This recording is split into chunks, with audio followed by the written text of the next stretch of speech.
Saint ভিনসেন্টে নেদারল্যান্ডসকে হারিয়ে বাংলাদেশ টি-20 বিশ্বকাপ ক্রিকেটের সুপার 8 পর্বে খেলবে বলে আশাবাদী ক্রিকেট ভক্তরা। ক্যারিবিয়ান দ্বীপে বাংলাদেশ দলের ক্রিকেটারদের সমর্থন দিতে বিশ্বের বিভিন্ন প্রান্ত থেকে দর্শকরা এসেছেন সেন্ট ভিনসেন্টে। তাদের প্রত্যাশা, নেদারল্যান্ডসের বিপক্ষে জয় নিয়ে বাংলাদেশ বিশ্বকাপে টিকে থাকবে। ওয়েস্ট ইন্ডিজের সেন্ট ভিনসেন্ট থেকে আরও জানাচ্ছেন এস.এম. সুমন। ক্যারিবিয়ান দ্বীপে ক্রিকেট মানেই বড় উৎসব। ক্রিকেট ক্যারিবিয়ানদের জীবনের একটা অংশ।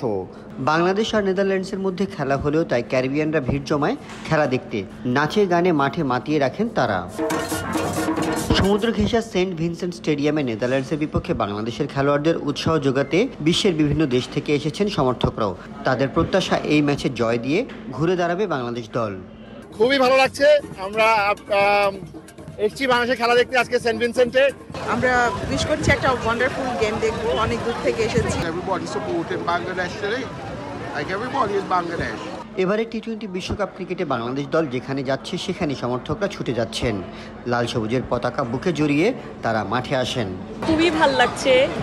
ডালাসে দেখেছি, ডালাসটা খুব এনজয় করেছি শ্রীলঙ্কার সাথে ম্যাচটা। ইনশাআল্লাহ সেকেন্ড রাউন্ডে যাচ্ছি। আমি শতভাগ আশাবাদী যে বাংলাদেশ জিতবে।